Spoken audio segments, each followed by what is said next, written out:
Hey guys, Crypto Dad here again. Thanks for joining me on the Saturday night live stream, live from Michigan, where you can throw out questions and I'll do my best to get them answered. We'll talk about Bitcoin, we'll talk about the news, we'll talk about altcoins. I'm going to move some crypto around for you guys and we'll talk about tips and tricks for all of your favorite crypto wallets and crypto sites, prices, and all that kind of good stuff. So, and as always, I'll do my best to get to your questions and see if we can answer, troubleshoot your problems here live. So why don't we get started?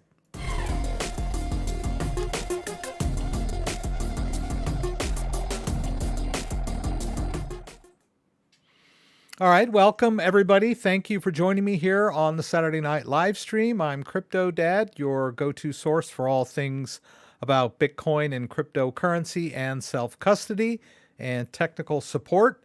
I do a lot of online tutorials, so I invite you to check out my channel. And if you have anything in particular you're interested in or having trouble with, it's always a good idea to just Google CryptoDad's space, whatever it is you're looking for. So if it's CryptoDad's space MetaMask or CryptoDad's space Ledger Live or CryptoDad's space Ledger Nano X, whatever, I've probably got a tutorial that can help you out with whatever trouble you may have. And of course, being here live, you're welcome to answer. I'm here to answer any of your questions, and hopefully if anything that you may have that springs to mind, I might be able to give you some insight into that as well. So once again, here we are with the rig. I've got all my background stuff up. Been playing Fallout 4 for the last couple of weeks. I had it modded up and ready to go. Hadn't played in a while and had a good time. And had a lot of fun in the Nuka World download content that I never actually had played completely through. As it turned out, it was a lot more fun than I thought when I first started playing it. And so just kind of hooked on Nuka-Cola. Got some Nuka-Cola banners back there behind me. It's just kind of a fun little thing. Was looking for a shirt, couldn't find one. So we'll see. But anyway, enough about me. You're here to talk about crypto. Looks like everybody can hear me. That's good. Mr. David, welcome back. It's always good to have Mr. David here. Mr. David was one of the original viewers of my live stream back when we started. Mr. David and Scott Lee, and maybe a couple others that might still be here. If you've been here since the early days of, I think I started the live stream in 2018, early 2018. I'm not sure exactly, but I mean the channel started in 2017. Not sure when I did my first live stream, but I don't know. I think we looked it up before. It's been a while. We've been doing the live stream. So let's see. Let's go ahead and welcome everybody that's here. Let's go over here. Mustafa Lamb, Kenneth Wiedner. Good to have Kenneth here. Thanks for all the news stories, Kenneth. I don't know that I got all of them, but I did use a few. And Kenneth was on a little golf jaunt in Augusta, Georgia. So that sounds like a lot of fun. Welcome back, Kenneth. Wayne C. Dan is here. Thanks for being here, Dan, and JDO, our two moderators. Barbara K. is here again. Thanks for being here, Barbara. Frank Rodriguez, E. Poston, Dave Flowers, Amsterdam, Holland, Khalid, Chonktown. Good to have you. Asil, 1JODIS. Good evening to you. Thank you for being here. James E. Thanks for being here. Patrick Bellini, Alan, Paul Wiener, Dave Flowers. I think I already said hello to you, Dave. Let's go ahead and pop out the chat. And I'm going to bring it over to the other side so I can keep an eye on what's going on. I did order a... I'll show you what this thing is here real quick. I don't know that it's going to help me that much.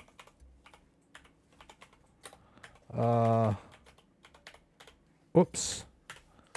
I've always thought about getting one of these. I don't think it's this. I think it's this one. Yeah. The Stream Deck Plus, which, it'll be just one more thing I'm going to connect to my computer. But apparently I can integrate this in with my live stream to monitor things. It looks like, like that little readout there for the Wave 3 mic should give me an indication if I've accidentally muted my mic, which is always nice, and it should allow me to switch between cameras seamlessly and do zoom and that kind of stuff. So we'll see if that improves my game or not. Seems like the more gadgets I buy to improve the live stream, the more chance I have of some sort of technical difficulty going on. So we'll see. And hopefully we'll have a smooth, connected stream for the entire evening tonight. So, well, let's hope. Let's keep our fingers crossed.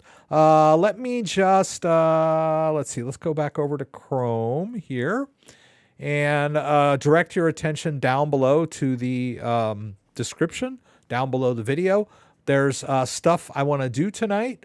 There's a little welcome message. There's an agenda of stuff I want to cover. So we've got a full night.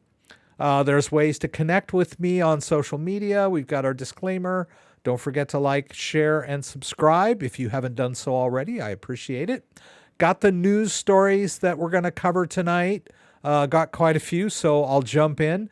Got affiliate links for my favorite wallets, Ledger, Trezor, some of the free wallets, some crypto tax resources for those of you who are struggling with your taxes.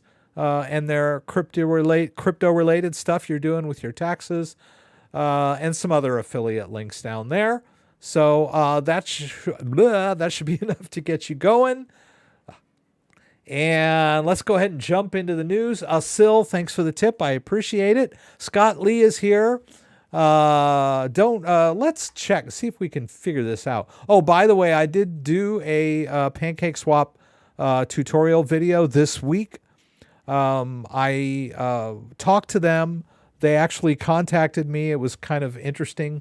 I get a lot of emails from like bogus spam, bogus. I mean, it's just unbelievable the amount of stuff that I get. But, I'll get an email from like, hi, we're Nike. We'd like you to sponsor. You're like, dude, seriously, it's not Nike. You can just look at the email and see that it's not from Nike.com or anything. But they try to trick me into downloading malware and stuff. Usually what it is they'll contact you and then I'll respond and they'll say, great, download our media package. And the media package is malware that wants to, mess with my machine. So I'm pretty wary. But anyway, the PancakeSwap guys contacted me, and I was like, these guys are from PancakeSwap. They wanted me to do a video on version 3, which just came out this week. So I did a video on that, and they were kind of like, well, be careful. Don't talk too much about this and that, and we don't want to, step on anybody's toes and regulatory stuff, and I'm in the U.S. and all kinds of stuff. But so I did like a real basic video, but I'm thinking of following it up with like some liquidity pools and some farming and stuff, which they kind of told me, don't do that, because we don't know, how kosher that would be coming from the U.S. or whatever. So I don't know. We'll see.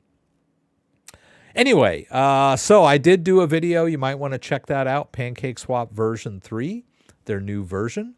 Looks kind of cool. And let's see. Let's jump into the news. We haven't wasted too much time with my blabbering. So the first bit of news is about the Bitcoin market, which appears to be flat. Dan and I talked on the phone yesterday a little bit about the market and that we've kind of been in a range for the last week at least, maybe two, around 28,000, which is fine with me. 28,000 is a pretty healthy number as far as I'm concerned. I remember spending 3 years talking about Bitcoin and when it was under 20. From 2018 to like 2020, Bitcoin was under its what people called its popped bubble, right? The 2017 bubble, which brought Bitcoin up to 20,000. Suffered through the crypto winter of 2018. And all I ever heard was people saying, oh, Bitcoin, that ship has sailed. It was a bubble that popped. It's a Ponzi scheme, and now it's gone. And just look at it. It was 20,000, and now look at it. 3,000, 6,000, 10,000, 8,000, 9,000. I remember people in the live stream asking me, should I buy Bitcoin now or should I wait? And I was like, I don't know. Anything under 10,000 seems like a good buy to me. And, that's what we were saying back then. So having it over 20,000 to me feels good, right? I'm not complaining. But of course, everybody wants it to go higher. People want it to break higher out of this range. So we'll see. And I guess we're kind of looking at traders, chartists, Dan, me, we're saying, look, we're thinking that something big's going to happen. Could be up or could be down, right? So that's really not comforting, right? That's really doesn't give us much information besides the fact that we don't expect it to stay in this range for much longer, right? We expect something big upside or downside. So we'll see, right? Bitcoin stays stuck in an ever-decreasing trading range, but market participants are already eyeing a potentially explosive resolution for BTC price, right? We'll see. Narrow range of trading, price impulse to follow sideways action, Bitcoin hovering at 28,000, despite calls for 25,000 and 30,000 to enter as near-term targets. Increasing order book liquidity either side of spot price appeared to offer the market increasingly little room for maneuver. This liquidity remained in force on the day, with monitoring resource material indicators capturing the phenomenon of the Bitcoin order book. If you think any price target for BTC, ETH, Doge, or any other altcoin is imminent, you are mistaken, it wrote, adopting a cautionary tone and accompanying.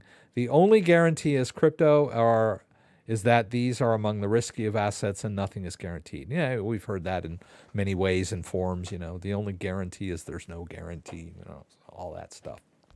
So we'll see, right?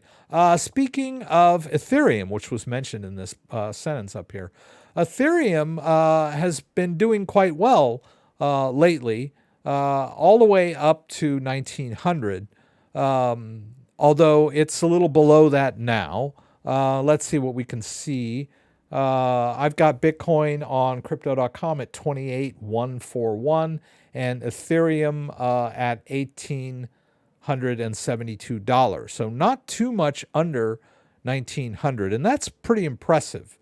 Ethereum has done, seems like it's kind of, it hit, I believe, an 8-month high or a 9-month high when it broke 1,900. This week, just several days back, a couple days back, we'll see. But yeah, Ethereum is doing great. There is a Shanghai fork approaching. What is the Shanghai fork? I guess it's another piece of the 2.0 upgrade, although I don't think they call it 2.0 anymore. They call it something else. But it has to do with people that staked past tense, staked their Ethereum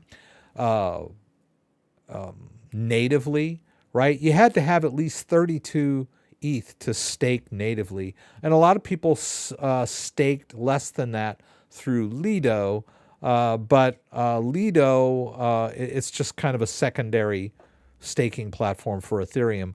When Ethereum becomes unstakeable, right?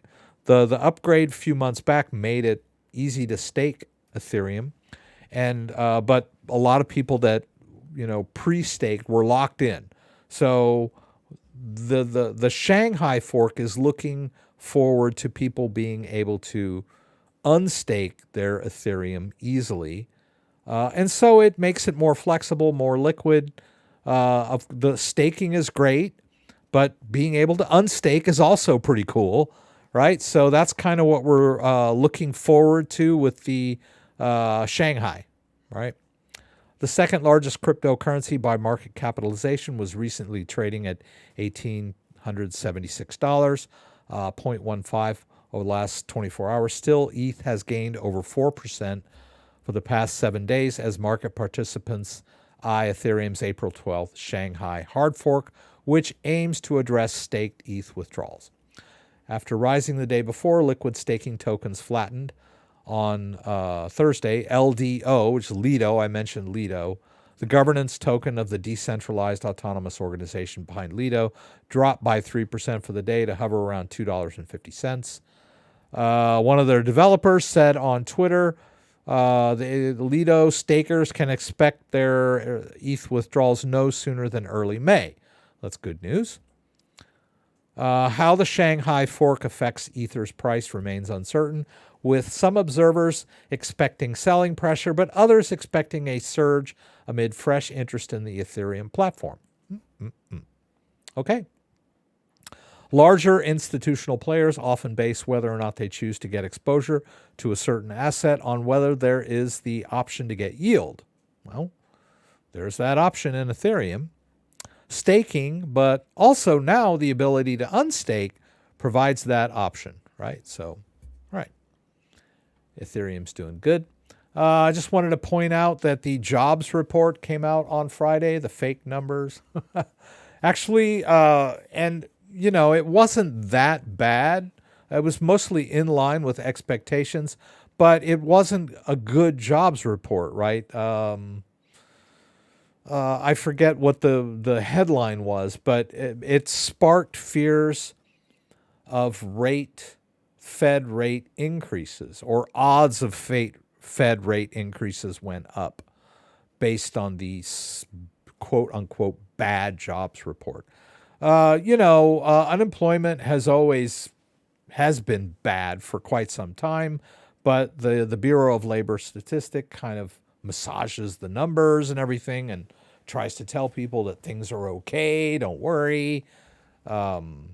But that is one of the factors. I mean, that's one of the, functions or, big use cases of the Fed, right? The Fed is supposed to, they adjust rates to fight inflation and also to fight unemployment, right? So that's their balance beam, right? That's one of their things they're supposed to do is to, monitor unemployment and,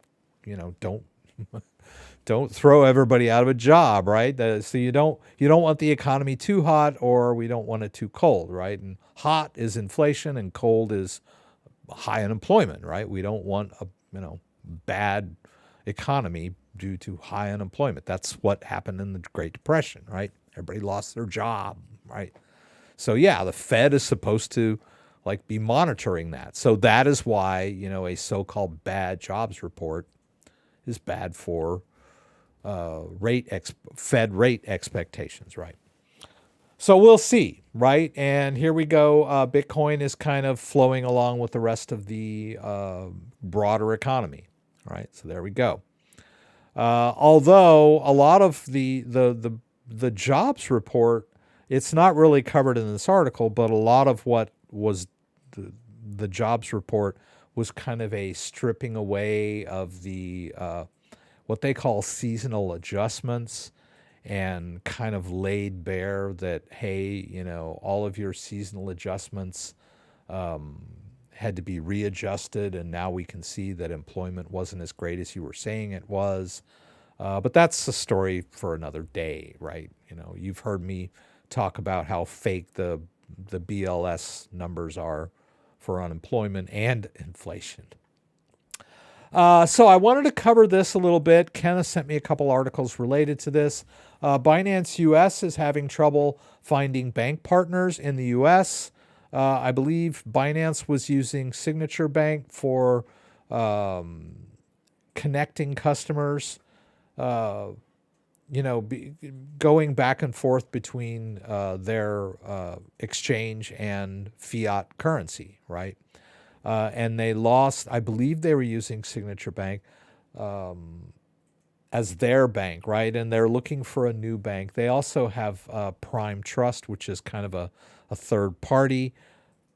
But, it just goes to show that, the banks that failed were primarily involved in the crypto space, right? So it all started with Silvergate, which was having trouble because of the FTX collapse. And then Silvergate, the Silvergate crash caused the Silicon Valley Bank crash, and then Signature Bank kind of got swept up in all of that. But they were suspiciously all related to crypto. Not so much not so much Silvergate, because we all knew Silvergate had exposure to FTX, but Signature was kind of a little bit suspicious, and we'll talk a little bit about that. But yeah, so there is the theory is that the U.S. government and the powers that be, the FDIC and the SEC, are targeting crypto on-ramps, right? And that's why they shut down these banks, right? That's the theory, right? The so-called conspiracy theory. Okay, the United States arm of global crypto exchange Binance, and it seems also pretty convenient that it's Binance US that seems to be having the most trouble getting banked, right? Because I haven't heard anything about Coinbase having any trouble getting banked. Although I think Coinbase was also using Signature at some point. Binance, United States arm of Binance, there's Binance US, has been facing challenges in establishing a new bank partner to serve as a fiat on-ramp and off-ramp for its clients in the country, according to a Wall Street Journal report on April 8th. That was today. And this is today, the 8th, right?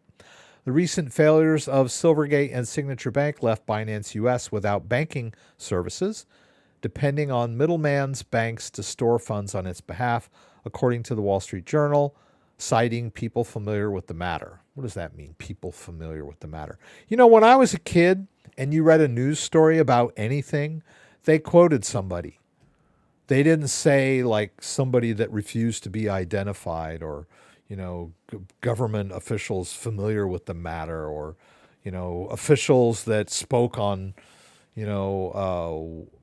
based on anonymity because they weren't authorized to speak to them. I mean, we didn't have that when I was a kid. Seems like every news story now is like based on people that won't give their names out, which is weird. I find that weird. I guess like now it's kind of normalized, but I mean, it is weird that people don't, like, news journalists don't get people to give their names out anymore. But anyway, c'est la vie. That's also unrelated. Yeah, so they're having trouble getting a bank. They need a new bank to help with their fiat on-ramp and on-ramp. We're going to play around with Binance US tonight, see what happens if I try to cash out. We'll see. We'll see what happens. But in relation to that, we've also got a report from Bloomberg. This is Kenny sent me this article. Bloomberg report, UK cryptocurrency businesses struggle to access banking services. So we have the same thing happening in the UK. Crypto businesses in the United Kingdom are reportedly encountering difficulties obtaining banking services, according to insiders who spoke to Bloomberg. Who? Who was it? What was their name? Who do they work for? How do they know about this? They're just insiders, right? Insiders who spoke to Bloomberg. People we don't know their names. They just spoke to us. It seems that the few banks still catering to crypto firms are ramping up their requirements, right? Demanding more documentation and in-depth insights into monitoring clients' transactions. So here we go again. The crypto crackdown on the fiat side is what we're seeing here. But there is good news. Also from Kenny, Swiss government-owned Post Finance embraces crypto in collaboration with Signum Bank.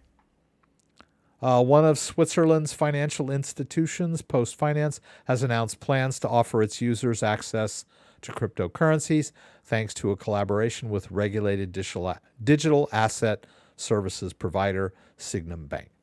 All right, so other countries are picking up where we're dropping, right? Picking up the torch where we're dropping it, right?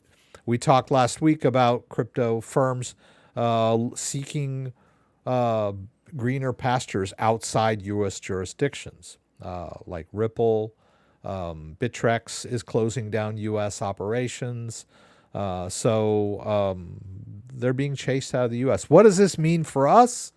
We'll see, right? I can still cash out using Coinbase.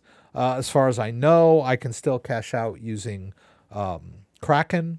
But there are, we'll have to maybe figure out more creative ways to cash out if this crackdown continues, right? We'll see. And then kind of a funny story. New York Department of Financial Services chief dismisses choke point 2.0 theory of Signature's closure as ludicrous. Ludicrous. Adrian Harris, the superintendent of the New York Department of Financial Services, said the decision to close the bank was instead due to a new-fashioned bank run. As I mentioned, the Signature, I keep getting these names screwed up. The Silvergate was kind of a long time coming. There was a lot of, foreboding warnings about it having trouble, and it was really no surprise that Silvergate crashed. It had been in the news for months. But the Silicon Valley Bank was kind of a surprise, and then the Signature closure was just out of the blue, blindside. Happened on a Sunday night, just kind of out of the blue. So that's why there's so much suspicion about the Signature Bank closure. So she mentions in this, she calls the idea ludicrous, that it had anything to do with the U.S. trying to shut down crypto. New York has always been kind of a focal point of, that's where the financial power is concentrated in this country. And so, the New York financial services regulator closing down Signature, it's not like it happened in Kansas, or whatever. Unrelated to crypto, she says. Totally unrelated to crypto. Okay. Here she goes. What is it? It was a new fashion bank run. Hey, when in doubt, come up with a new term no one's ever heard before. Make something up. It's a new fashion bank run, whatever that means. Because apparently people were not rushing to withdraw their money from Signature Bank, right? That would have been an old-fashioned bank run. This they looked it over and said, you know what? Pull the plug. Why? I don't know. We don't like them. When we have a high percentage of uninsured deposits. High percentage of uninsured deposits. Doesn't that apply to every friggin' bank in the world? High percentage of uninsured deposits? You guys realize that during COVID, the capital reserve requirements of most of the big banks was lowered to zero, right? We know what fractional reserve banking is, which means that the bank has to have a certain percentage of deposits on hand to cover withdrawals, right? And it was around 10%, which sounds crazy to me, right? That means that if a bank, has like $1 million on deposit, they really only need to have 10% of that on hand in case somebody wants to make a withdrawal, right? Seems kind of weird. But during COVID, they reduced it to zero, right? So most banks have no reserve requirements, zero, right? And they still haven't rescinded that emergency order, right? So it seems kind of weird for them to say, well, they had a whole bunch of uninsured deposits. Uninsured deposits just means a deposit over $250,000, right? Because that's what the FDIC guarantees. So if you've got 200 grand in the bank and the bank fails, then you're covered under FDIC rules. But if a company has $10 million on deposit in the bank, then most of that is uninsured, right? So just about any bank you can point to has uninsured deposits. So I don't know. I'm not buying this. And you don't have liquidity management protocols in place. Okay. So suddenly you realize that they didn't have liquidity management protocols in place on a Sunday night, no less. I don't know. Take what you will from the article. She seemed pretty convincing. She talks about, hey, it's all cut and dried, black and white, whatever, right? And then the last story here, Dogecoin drops after Elon Musk Twitter stops using its dog logo, right? Because apparently on April 3rd, Twitter ditched the bird icon, which is like, come on, dude. It's called Twitter. That's why it's like a bird twittering, right? So why would you change the logo to a Dogecoin? It doesn't make any sense whatsoever. But when they did that, apparently Dogecoin, people started buying Dogecoin, because they changed the Twitter logo to a Doge logo, I guess. And then a week later, they decided not. Well, let's go back. I mean, if you're going to change the logo to a Dogecoin, why not just call it Doger instead of Twitter, right? Why call it Twitter and have a dog face on there? Doesn't make any sense. I don't know. This guy's the richest man in the world, can do whatever he wants, I guess. And he does that most of the time. Okay, I'm going to change this. Boom, it's changed. You know what? Forget it. I'm going to take it. So put it back the way it was. Anyway, affecting Dogecoin holders. Ha, ha, ha, ha. Okay. Okay, so Khalid is asking, how do I withdraw? A lot of people ask me that. When they say withdraw, they basically mean, how do I turn my crypto to cash? We're going to do that tonight. It's not rocket science. You basically, if it's in your wallet, right, you need to transfer it back somewhere where you can trade for US dollar. And once you've done that, it should be trivial to make the withdrawal, because every cryptocurrency has a means for withdrawing your money out. Unless you don't have your bank account connected at all. And you might, for instance, I have KuCoin, but I don't have any kind of banking connection. I don't, I never gave them my banking information. So I can't just withdraw to cash on KuCoin because there's nowhere for it to go, right? So when you sign up for a cryptocurrency exchange, you can buy and sell crypto, but how are you going to buy and sell crypto unless you've somehow put some money in there? So you may be using your debit card, okay. So I guess that makes sense. I don't know that they will allow you to withdraw to your debit card. I don't think they'll do that. Maybe some will. I don't know. I think maybe Uphold might. And I seem to remember a while back, Coinbase allows you to withdraw right onto your debit card. I think Crypto.com might also. Crypto.com has their own card on there. But generally, if you're on a cryptocurrency exchange, you've connected your bank in some way or form, like ACH connection. You've established a way to deposit money onto the exchange so that you can trade. Well, if you've done that, then you should also have the option of withdrawing to your bank. It's like baked in. Anyway, we'll play around with that a little bit. Anyway, welcome everybody. We got through the news. Okay.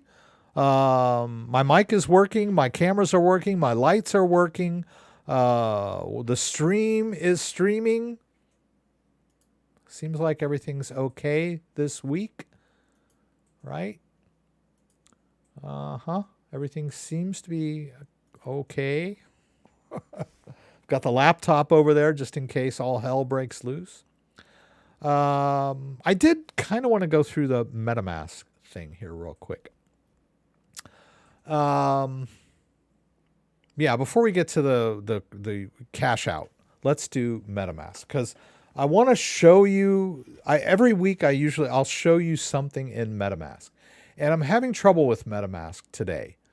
When I launch MetaMask in my go-to browser, I will generally. Oh, look, they've got this NFT here thing now. That's kind of interesting. And they should show NFTs because there are some NFTs. Well, maybe not in this one. I don't know. Well, let's check it over on Ethereum. Maybe, let's see. If we switch to Ethereum. Oh, I've got it off because I was having trouble with it.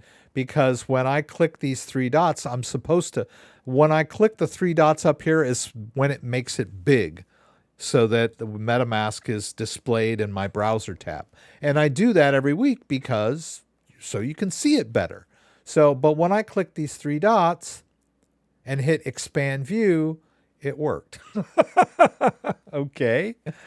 Oh my God. It was crashing on me all afternoon long. And so I was like, well, I'll show them how to reinstall MetaMask. So I don't know. Maybe we'll do that. Maybe we won't, right? I don't know. Maybe we'll do the on-ramp stuff. Anyway, so it worked. I was like at my wit's end. I'm like, okay, fine. I'm just going to reinstall MetaMask. And then I thought, oh, yeah, maybe I'll demo to you guys how you reinstall MetaMask. We've done that before. Let's see. Let's turn it on and see what happens. Let's see. We just OpenSea. Enable transaction. Let's do the auto detect NFTs first. It does both of these for some reason. All right. And now let's go back. And okay. So there is an NFT in this particular wallet. Interesting. Let's try a different account. Let's try my Ledger-based account. Ledger main. And we should see. Okay. Let's refresh. And see if it detects my NFTs. It should. Or is it just kind of hang? Yeah, we'll see.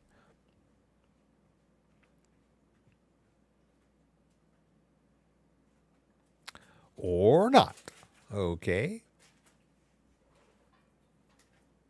I'll give it a minute. We'll see. Let me catch up while this is doing its thing. Let me catch up with Dan has been answering some questions. Crypto God is here tonight. I upgraded my Ledger Live, and now there's an error message talking about one of my crypto. I'm on a MacBook. Can I just uninstall and reinstall the Ledger? You can reinstall Ledger Live to your heart's content whenever you feel like it. But I believe, depending on how you do it, your preferences will remain. What do I mean by that? Well, if you reinstall, let's see here.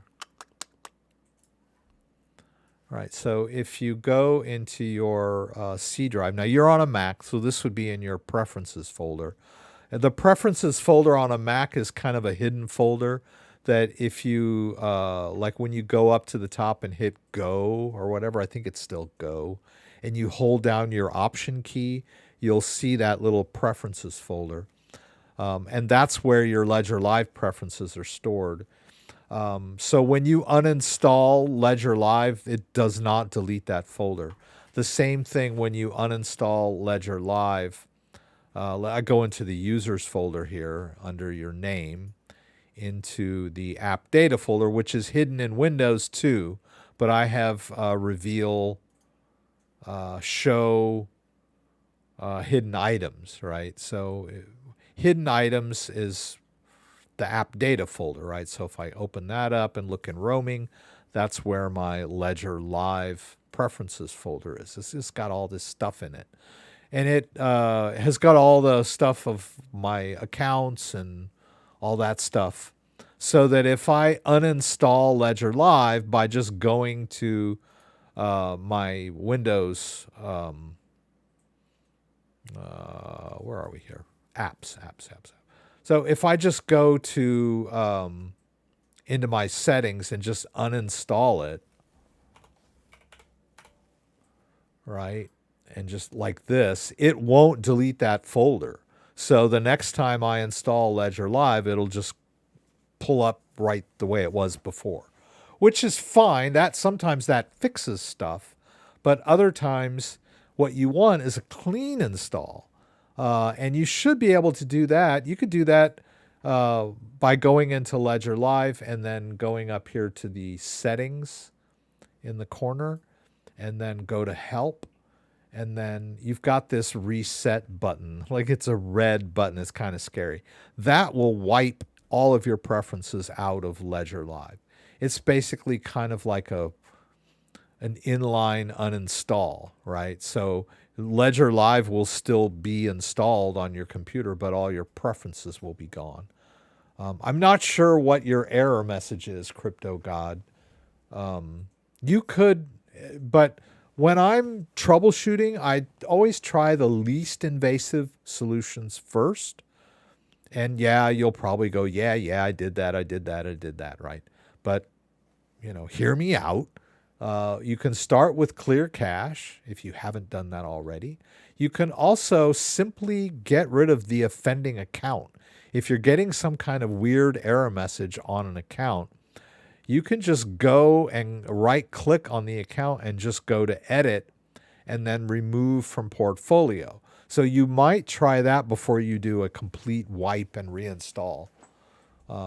So, you can uninstall Ledger Live in Windows and or your Mac, however you do it in Mac. I think you just drag the app into the trash and then go in and delete this folder in your Mac preferences and then completely reinstall. But you'll have to connect your device and, do add account. This is still not cooperating with me, so let's try this again. Now, is it going to work at all? Let's see if it'll go big. Okay, so it went big without crashing. I was getting this really weird error message. So anyway, it's not finding my NFTs. It's a new feature, so I can't expect it to be perfect. Yeah, so Dan talked about that, starting fresh. I haven't owned a Mac for many years, not since I got into crypto, so I haven't done any like Mac videos.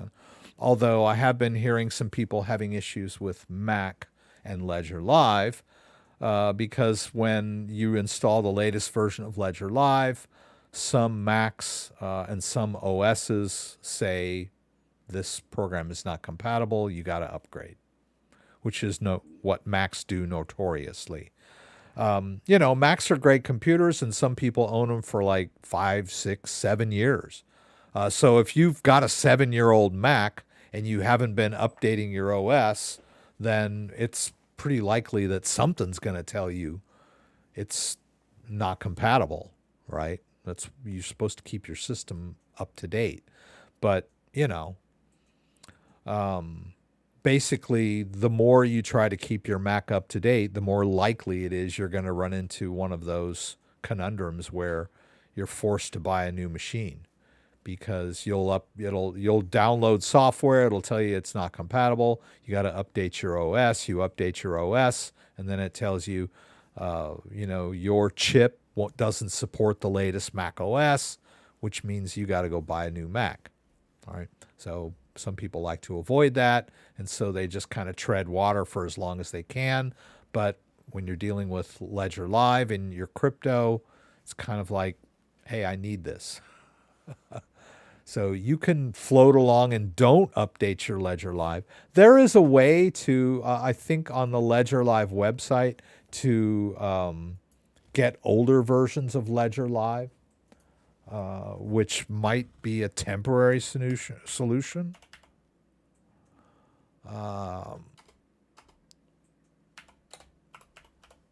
I don't recommend backward, downgrades and backwards compatible stuff, but it is possible. Oops. Yeah, I'm not sure where it is. It used to be pretty easy to find, but check out device and uncompatibility. You might be able to figure out a way.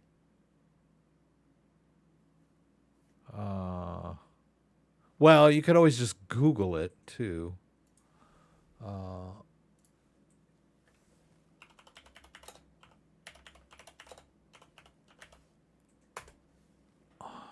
Yeah.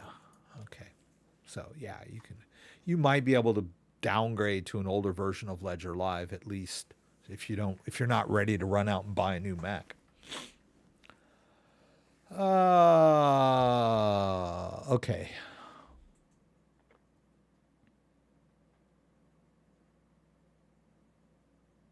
How do I completely uninstall a program on a Mac?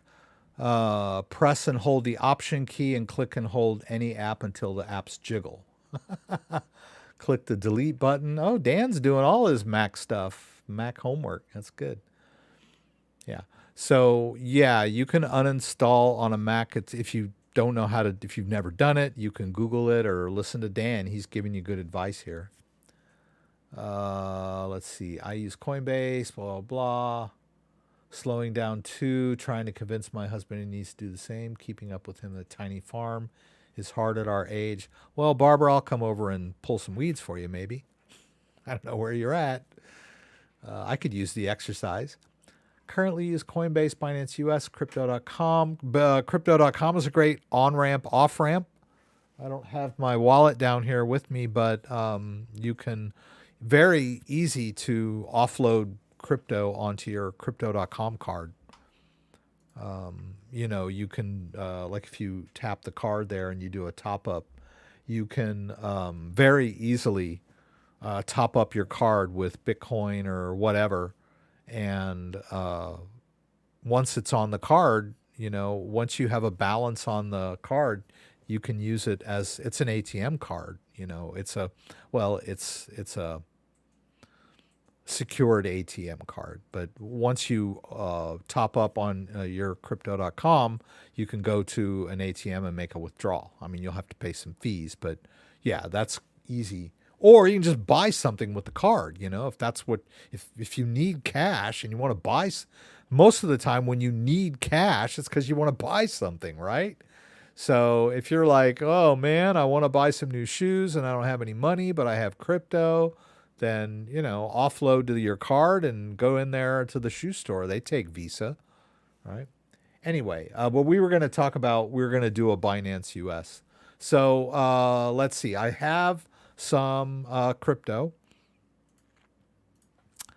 in my MetaMask or my MetaMask on my ledger. It was paid out to me in Binance US dollar in one of my wallets, and it's this wallet, by the way. Actually, this is my ledger-based wallet, right? If you look here, this account is associated with my ledger device, right? Here's my ledger device. You can say connect hardware wallet and connect to hardware wallet.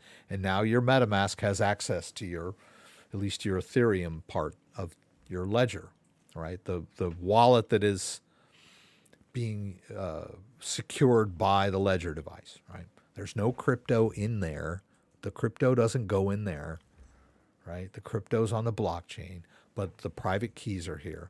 And you can manage the wallets associated with this device using MetaMask, right? It's pretty easy, pretty nice. Actually, you could do it in Ledger Live too, if I'm not mistaken. Let's take a look. Oh, did I close Ledger Live? Okay. Yeah, we can do this in Ledger Live. It makes things simpler. Okay, so in Ledger Live, I have a Binance Chain wallet. Is this it? Yes. All right. So the Binance Smart Chain account in Ledger Live manages my Binance Smart Chain assets that are in the wallet associated with my device. And as you can see, there's $73 worth of Binance US dollar in there.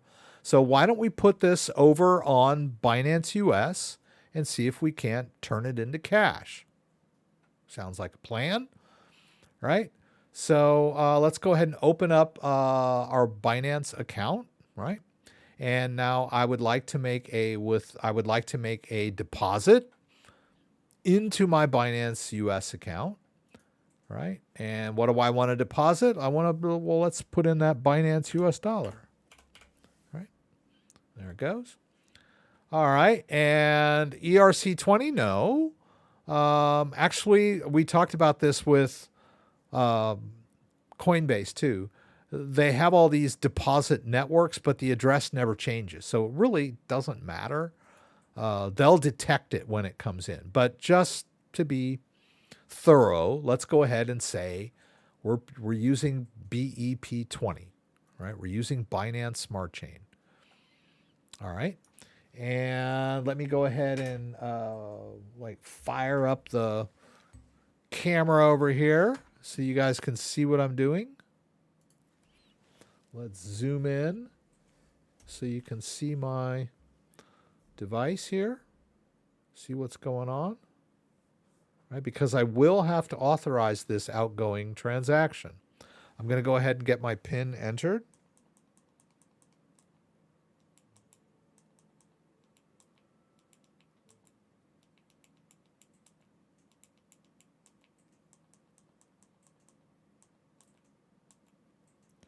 All right. So in this case, since I'm using Ledger Live, I'm going to need to be using the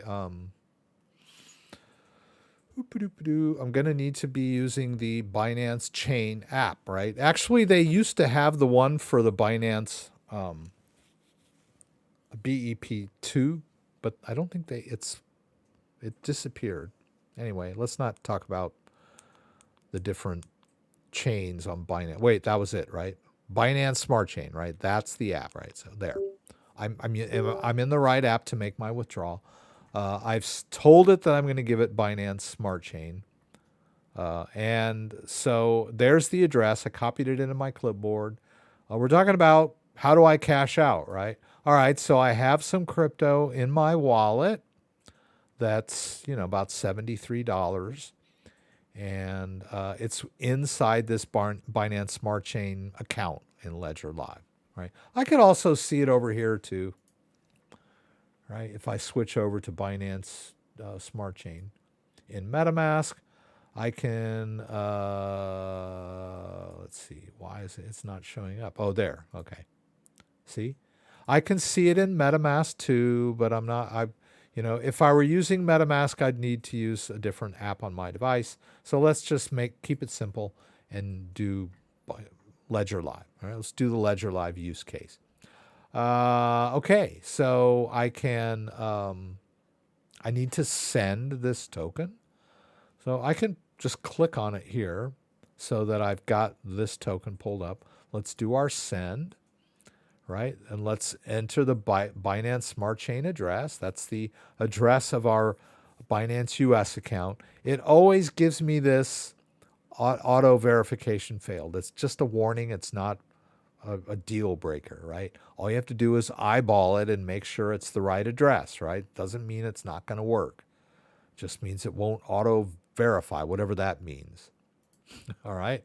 So I've sent to this address many times. It's a very familiar address to me. So I'm going to, send it. So we'll go here. And now how much should we send? Let's go ahead and send 70. Just a nice even number. It's not going to cost us very much, like 9 cents. I can deal with that. We'll hit continue. And now we need to authorize the outgoing transaction with our device.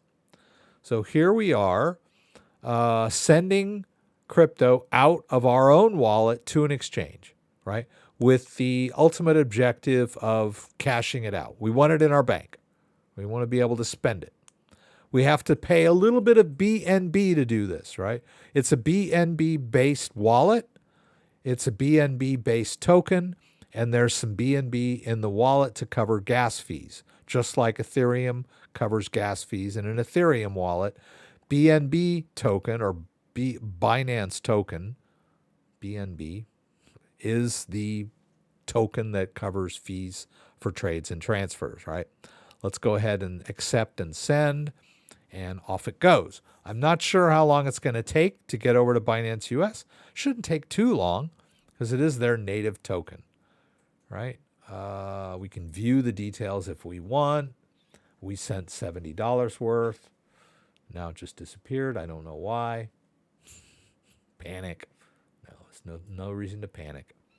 It got sent, right? I can see the outgoing transaction. Well, it's covered up by the camera here, right? I can see the outgoing transaction right here.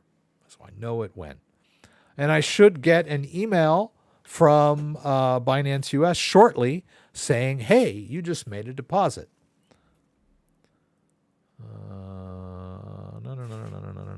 No. Oh, got a couple of emails from viewers. Looks good. You sent me. I'll get to those. I always do, but not during the live stream. Let's see. So we'll hit this, and then we should shortly. Oh, see, there's Binance US dollar right there, and you can see the deposit coming in, pending, right? So it's already kind of hit the account. It just hasn't completely verified. Once it's completely verified, we'll have full access and we'll be able to trade or transfer or cash out, right? We're going to do the cash out thing. Well, so how do we do the cash out? Well, I'll show you in a minute. Let's give it a minute and see when it shows up. Yeah, well, let's give it a couple more minutes. Okay, so I just got an email from Binance US saying that the deposit was successful, and now we can see the Binance US dollar right there in the account. All right, so now that the crypto is in my account, how do I cash out, right? I want to spend it. I want it in my bank account. How do I cash out? Well, the first thing I need to do is trade it for a US dollar, right? So we can go over here to trade. And is US dollar a trading pair for Binance US dollar? Is it or is it not? It doesn't look like it, right? So I can't trade Binance US dollar directly for US dollar. It's kind of weird, but apparently I can't. So, well, let's see here. Let's do this dollar. No, that's not it. Can't do that. All right. Well, okay. So I'm going to have to trade it for something that is directly tradable for US dollar. Bitcoin fits the bill, but I think it would be cheaper to send it to BNB. Let's find out. I don't know. I don't care. I really don't care. Let's buy BNB with all of our Binance US dollar. It's going to cost us a little bit. Oh, we're going to get 0.25. Okay. So that worked. I mean, Bitcoin would have worked too. But I believe I can trade Binance BNB for $1. Let's find out. All right. So I lost 40 cents on that. There. Okay. That's what I'm looking for. BNB US dollar. All right. So I want to sell my BNB for $1. All right. And so after we do that, we should have US dollar in our account. All right, so we do, right? We lost a little bit with the trading fees and whatnot, but roughly $80 still. All right, now I want to cash out, right? So now if I hover over US dollar, I have this withdraw. Okay, I want to withdraw. Okay, it can go to my Lake Michigan bank. That's fine with me. I've already set up my Lake Michigan Credit Union bank in Binance US, right? If you haven't done that, then, and it's just kind of blank down here, then you'll have to do add payment method, right? So if you've never cashed out before with an exchange, you'll have to add payment method, and you'll have to connect. And usually they're going to use third-party payment services like Plaid or something similar. Or you'll have to just put in your bank account number and your SWIFT code or whatever. But you're going to have to share personal information with them if you want your money, right? It's one of my pet peeves that people get all freaked out about their privacy when it comes to crypto exchanges, when all they really want to do is connect to your bank, right? So they need your banking information. Whether it's your online credentials or your account number, doesn't really seem to make a difference. But people get all freaky when like a crypto exchange asks them to enter their banking credentials indirectly, right? PayPal does the exact same thing. Amazon, like if you use your bank account on Amazon, which most people don't, like most people use a credit card, but I mean, you have to enter your credit card number and your name and your address and all. I mean, I don't know why people get all freaked out about their privacy all of a sudden when they want to buy crypto. Like people don't like Plaid on Coinbase. Oh, they want my banking. I would never give anybody my banking. It's a third-party payment service. That's how they work. Like, get with the program, man. It's 2023 already. Anyway, I digress, right? So we're going to use, how much do we have? We want, what did I just do? Let's try that again. We want to use it all, right? But it doesn't have like a max. So I'll just do 75, right? I know there's at least 75 in there. All right, so let's preview withdrawal. All right, $75. They're not going to charge me any fees. Okay. I got to put in my Google Authenticator code. I can do that. 451684. Okay. All right. They're going to send me a confirmation email. It's very similar to a crypto withdrawal. So I just got to open up my Gmail. I'm not sure. I think I better switch over to this. Okay. Oh, all right. Well, this is Prime Trust, which I mentioned is their third-party payment processor. So that's the email confirmation that I got, right? They want, okay, we're going to distribute $75 to your bank, right? So I have to click confirm disbursement here. And it should, okay. Now it takes me to them, right? Okay. They haven't revealed too much personal information except for my middle name, which you now know. Okay. So we'll confirm that. Boom. It's done, right? I just cashed out. That money will come into my bank shortly, right? Notice that they didn't give me any options. Like Coinbase gives you instant options. Coinbase is like, hey, we'll give you the money right away if you want to pay $7 extra, But they only have one option, and it generally will show up in your bank in 1 to 3 business days. It's Saturday night, so I may not see the money in my bank account until like Tuesday morning. Might be Monday morning, but could be Tuesday morning because it's usually based on a business day. So if you do your cash out early in the day, you'll usually see it by the end of the day or in the afternoon, right? If you just do a normal, 1 to 3 business day thing. But who knows, right? The requirements may be getting stricter and they may make it longer, right? But my crypto, it was the Binance US dollar was in my wallet 5 minutes ago, and now it's on its way to my bank. So that should be easy. I'm very new to Bitcoin and crypto in general. I was wondering what crypto exchange you were using. I am using Binance US because Binance US was in the news a little bit about having trouble with their banking services. So I'm using Binance US tonight as our example. But yeah, I've used several. It's good to be kind of spread out so that you have more than one.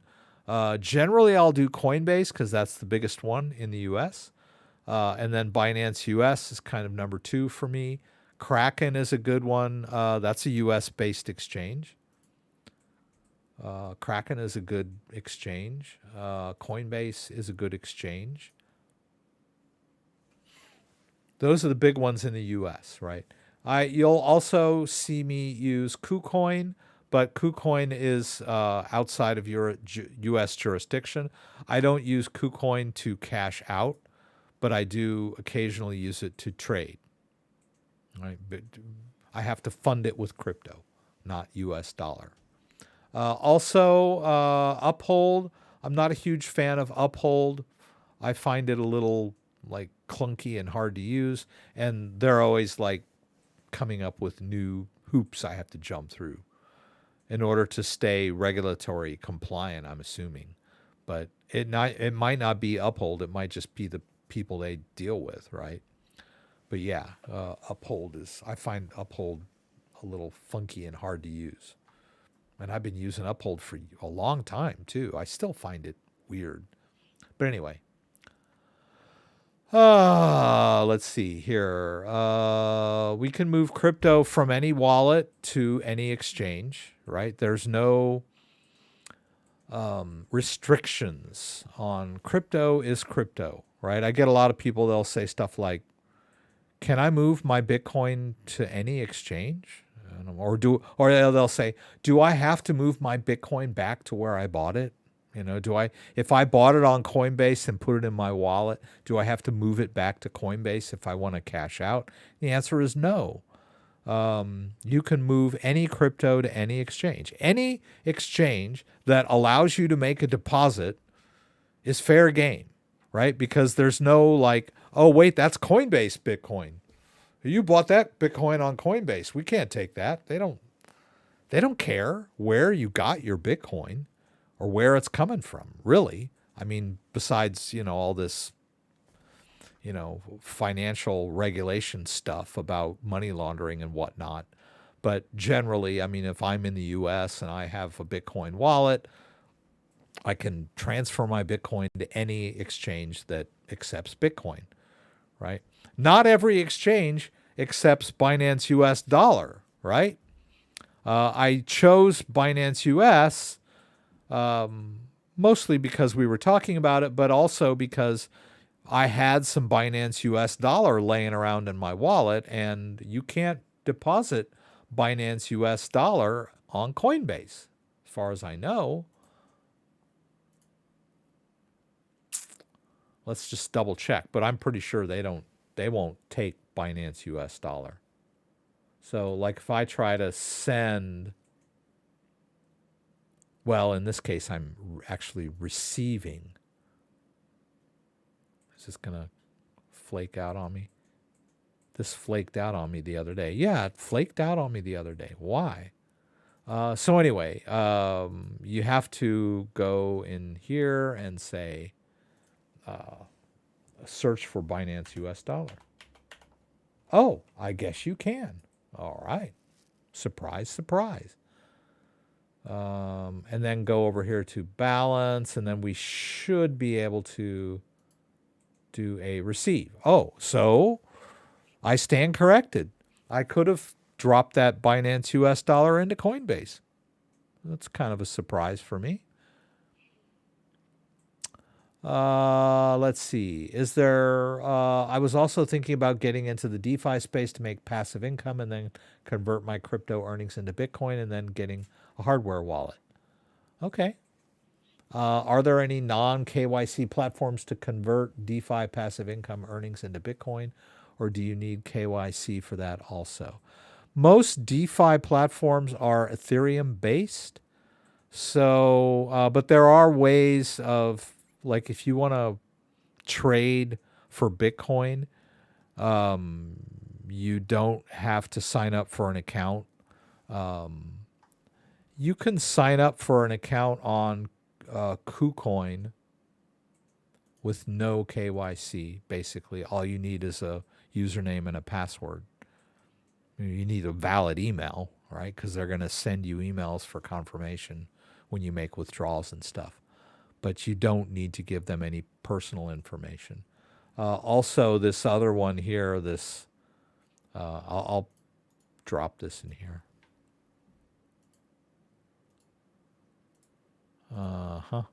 And then also this other one that's kind of under the hood with Ledger. You can swap just about anything for anything with this thing. And they don't need you to sign up for anything. You don't even have to sign up for an account with this thing. You just kind of have to trust them. Like, okay, you send me 1 Bitcoin, I'll send you 13 ETH, right? So basically when you do that, okay, where do you want it to go? And then you give them an Ethereum address, and then they're like, here, let's do this. All right, so you give them your Ethereum address, right? And then they're like, okay, now send us the Bitcoin, right? You don't have to sign up for anything, right? You just have to trust them that they're going to send it, and they will, but it is kind of nerve-wracking when you use a service like this. You don't need to, So, yeah, I mean, if you're on a DeFi platform and you're earning, you're generally going to be earning probably in whatever token, like if it's, let's say it's PancakeSwap, you'll most likely be earning cake tokens. And so you would have to swap your cake for Ethereum and then swap it. Although this platform might take cake, I don't know. So yeah, let's see if whoops. Yeah. So, okay, yeah, that's not much. So it's like, okay, so I'll send you 50 cake if you and you'll send me the equivalent in Ethereum. But you won't want Bitcoin, right? So you're like, okay, yeah. I'll send you 50 cake, you send me the equivalent amount of Bitcoin to my Bitcoin wallet, right? So you were like, okay, I'm assuming if you want to swap to Bitcoin, that you would like be putting it in your Bitcoin wallet, right? So you would get your Bitcoin wallet address and you would say, okay, all right, that's my Bitcoin address. All right, so yeah, we'll send you that Bitcoin. Just send us the 50 cake. You promised to send us 50 cake. So send your 50 cake, and we promise we'll send you the Bitcoin to that address. You could do it that way. Should you do you should, CryptoDad, you should do a segment on ZK rollups. I think they're going to explode like ZSync and Matic ZSEM. Okay, never heard of that. Is it like a fruit roll-up? Is it like good to eat? Or like Pillsbury Crescents? I like those too. Okay. Interesting. Oh, zero knowledge. Okay. All right. Yeah. Something I haven't researched enough to be able to speak reasonably about, right? I mean, I've maybe heard of it, but yeah, I don't know. Let's see here.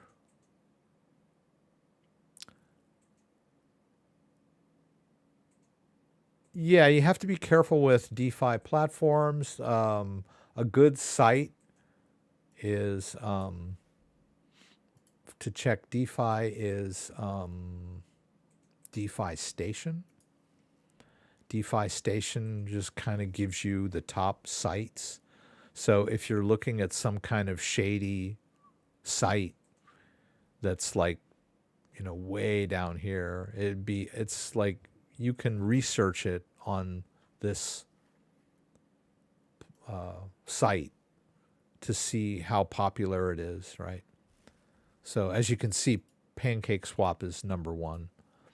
I did want to talk a little bit about, let's see, we did the cash out, okay, and I'll let you know, but I'm confident that the cash will be in my bank next week. Gecko terminal, which I think is pretty cool. So if we go over here to CoinGecko, CoinGecko has over in products, they have this Gecko terminal thing, which is brand new. And it's kind of a DeFi monitor kind of thing. It tells you like the most viewed pools, the top gainers, and it looks like it's all liquidity DEX tracker, right? It looks, well, no, it's not necessarily liquidity pools, but just trading pairs, right? So, okay, so this is number 2, the Flowshido and Wrapped BNB is like number 2 trading pair. So we can dive down a little bit into that. And okay, what is Flowshido, which I've never heard of? Okay, so I can add, here it is right here, Flowshido. I can add it to my MetaMask by clicking here. So there it is. Okay. And I can go over to CoinGecko and look at it and get its contract address. So if we go into PancakeSwap, let's just open a new one up.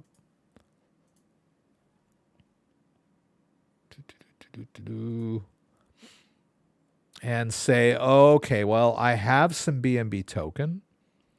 And they were, what was it they were saying? They were saying wrapped BNB. Well, I don't have any wrapped BNB, but I could get some. WBNB. Okay, wrapped BNB. Yeah, okay. Okay, that's not that much. Okay, that's about $50 worth.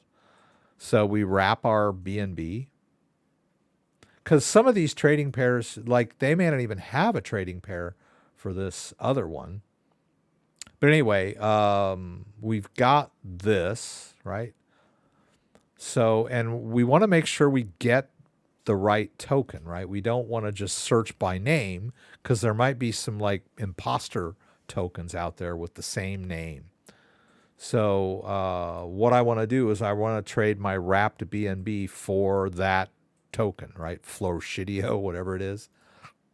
So I'm just going to paste in the contract address, right? That way I know I've got the right coin. So we can go ahead and import that in and say, yeah, I understand. Could be, I know what I'm doing, I guess, sort of. All right. And so now my wrapped, let's do it all, right? It's $50 worth. It's going to give me a bunch of it, whatever, right? I do have to enable wrapped BNB for trading. It's kind of a pain, which I'll do. I'm going to have to confirm this in, okay, whatever. I'm approving it for trading. That cost me 8 cents, right? I'm approving my wrapped BNB for trading. Okay. All right. Now that we've approved it for trading, we should be able to make our swap and get this hot token. Swap. Let's swap. Swap. All right. There we go. It might fail because it's like one of these brand new tokens. Yep. Yeah. Yeah, this tends to happen with these hot tokens, these new tokens, because they don't have very much liquidity, so it's going to fail. It says try increasing your slippage tolerance. Okay, which means that, it's like whatever. So let's hit the edit here. Let's try 1%. Okay, so we're at 1%, so let's try 5%. Which is kind of really going off the deep end, really. But sometimes you got to like do it like crazy, like 50%. Well, let's see. Oh, it did it. Okay. All right, so let's confirm that, and we'll see. We've already added it to the wallet, right? We've already added that token to the wallet, so we don't need to do that. We could do that here, but we don't need to. So now it says, okay, we have some, and so we should see it there in our MetaMask. Let's refresh, and we should see that there's more. Shouldn't there be more? Oh, that's the wrong wallet, right? I'm using this other wallet. That was the wallet that was previously connected. And I don't think it's been added to this wallet. Let's refresh again. Okay, so actually we could have done that. But it's okay. We know its contract address for Binance Smart Chain. That's right here. So now we'll just go ahead and add it to this.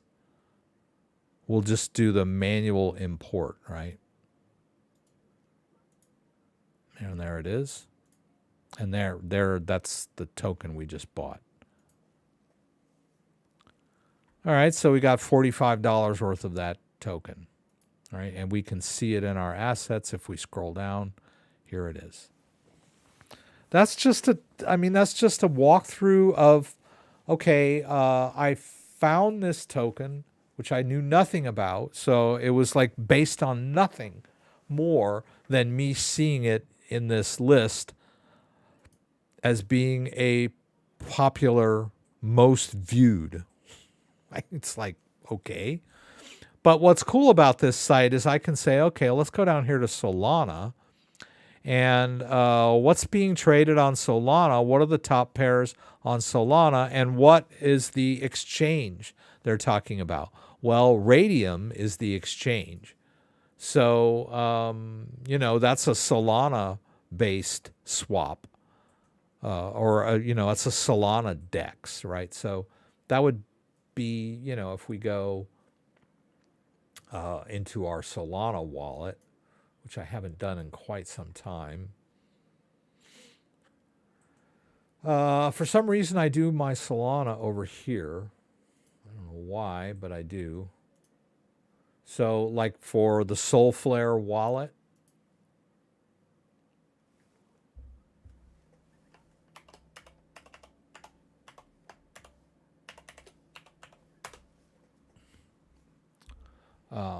yeah, so, there's my Solana wallet. And so if I want to connect to Radium, I think I can do it with my Soulflare wallet. Oops. Let's do that. Yeah, there it is. Okay, something weird happened. Okay, what happened there? Oh, okay, so I got some weird kind of crash there, whatever that meant. Okay, let's see. There's got to be a way. Well, I don't know what this thing is here. This page is a UA implementation of previously accessed project Serum Dex Smart. This page no longer connects to Serum, and all interactions are now depreciated. All other Radium features are unaffected. For more info and others, just click here. Okay, whatever. And which takes me over here. But I wish this thing would just go away. I don't want to see it anymore. Geez. Okay. All right, here we go. So connect wallet. And we should be able to use the Soulflare wallet for Solana. Yeah. Connect. All right, so yeah, this is Radium. This is where we could swap Solana tokens, right? If we had some Sol, which I do, I have a little bit of Sol. And what was that? What was the big one that they talked about over there?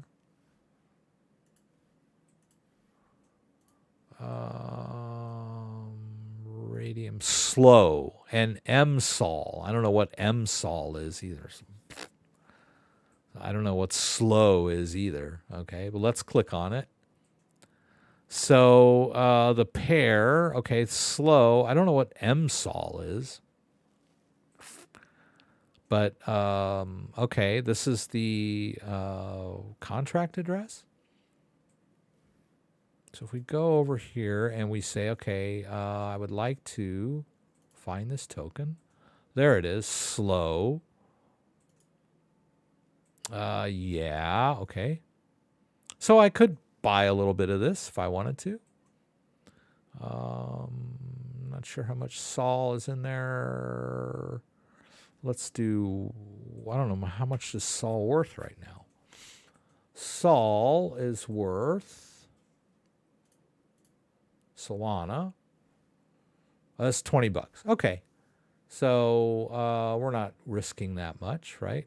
One Sol, $20 worth. Oh, it tells me right here it's worth. So let's see what happens, right? Now, I'm pretty sure this is connected to my Ledger device. Yeah. So I believe I'm going to need to be in my Ledger device in the Sol app.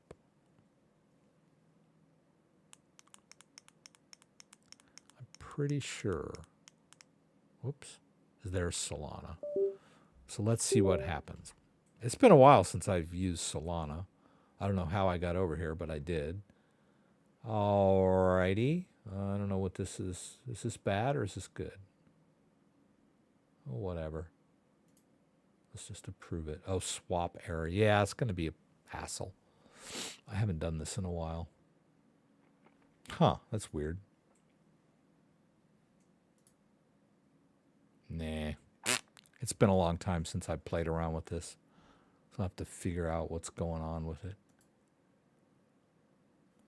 If we disconnect our wallet and try again, only this time say Ledger. Okay.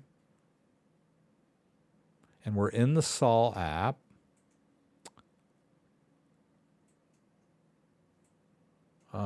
It should see that I have some Solana, but it doesn't.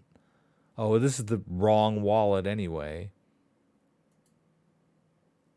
Nah, I haven't played with this in a while.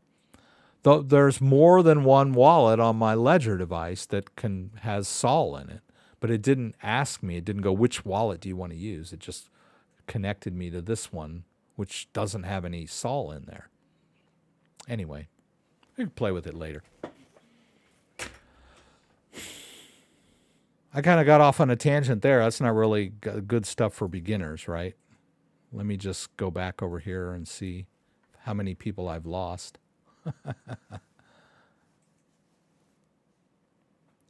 Yeah, and you can see I'm doing the same thing. A1 says, it's not like I'm putting lots of money into anything until I comprehended and how to use it, right? So you saw me just now, I'm playing around with $20. I don't mind. You know, I'm not going to come in here and like try to swap $5,000 worth of tokens for something that I've never heard of before. But I'm just like for doing demos and for feeling my way around on a DEX or whatever, I'm always going to stick to small amounts until I'm confident that everything's going to work the way I expect it. And, you know, the wallets are going to, work out. So I always play around with small amounts until I'm confident of what I'm doing. And like I said, I haven't played around with Radium in quite some time. But I do that. I know for a fact that my Soulflare wallet is in fact connected to my Ledger device. All right, so actually we could take that.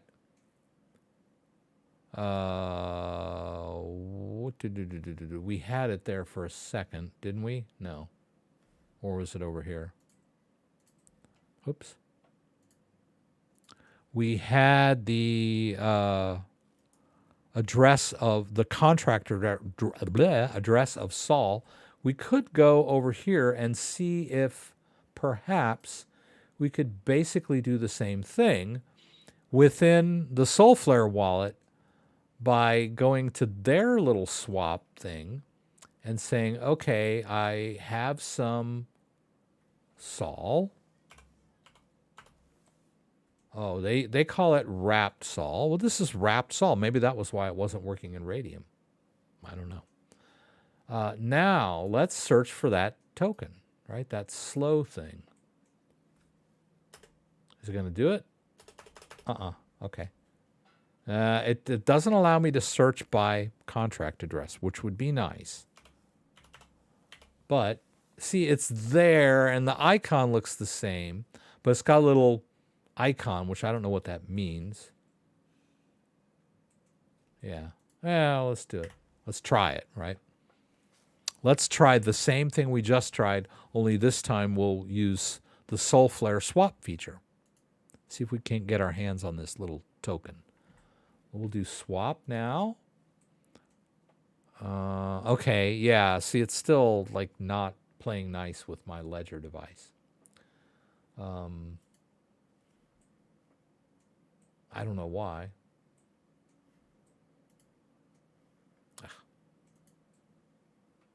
Sometimes what I have to do is like, see, there's that other wallet.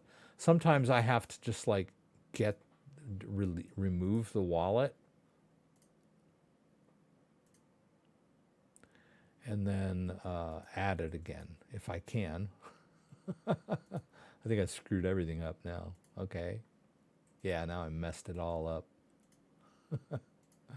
Oh well. Okay, account 3. That's kind of weird. Okay, there. Import a new wallet, and we'll use Ledger. It's connected. All right. And okay, there's the wallet that I want, right? The one that ends in 9DWJ. I'm not going to connect that other one, which the other Radium saw that wallet. Okay, now that wasn't very reassuring, but apparently now I can switch to that wallet, right? All right, now let's try that swap one more time. We'll do the sol for slow, right? Which is a low liquidity. All right, that's going to be like 20 bucks worth of whatever. Okay. Failed. Oh, you know what? I might need to go into the settings and do something. Oh, allow blind sign, right? Yes. Yeah. Okay, there we go. That might be what was holding me back. Let's try it again. Oop-a-doo. Okay, here it is. Unrecognized format. That's not very reassuring either. That may have been why I wasn't able to do it over on Radium either. All right, I have to go through this again. All right, one more time, looks like. It's like we have to do it on both ends or whatever. Okay, looking good, I guess. Yeah, so apparently I have it now, right? If we go over here, we should see it. Yeah, there it is. It's still got this weird...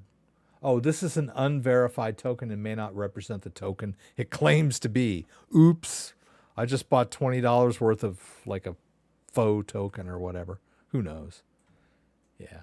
But, I mean, if they're telling me that it's an unverified token, then why won't they just let me search by contract address? Then I would know for sure that it's the right token. But they won't allow me to do that for some reason. So I'm just like kind of guessing. Okay. Because when I pull it up, they don't give me the option of looking at its contract address either. What's this? Oh, is that the contract address? Let's check over here. Yeah, and it's not the same contract address that I saw. Right, that's 2K. Yeah. Well, I don't even know if this is the contract address or not. Copy. That's just, I don't know what that is. Anyway, yeah. So, yeah, it was just $20. But yeah, I mean, if you're going to do stuff like this, you really want to try and do your research and make sure you're getting the right token, the one you're after. All right. Well, I've kind of gone off on some tangents tonight, haven't I?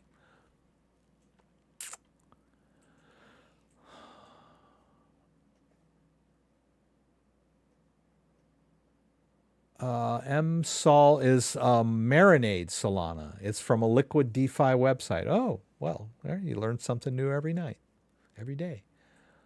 Not a lot of proof of work tokens. Okay. How do you like the Tangent wallet? I watched your vid on it. You know what? We still got time left in the video. I try to do a lot of demos, but I also like to talk. So I'm going to talk about wallets, even though I don't think it's in here. Is it safe to buy Ledger on an Amazon? Well, maybe we'll talk about that a little bit. But the question was asked by A1 is, how do I like Tangem wallet?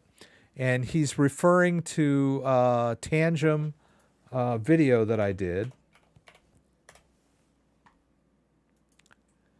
And I like it just fine.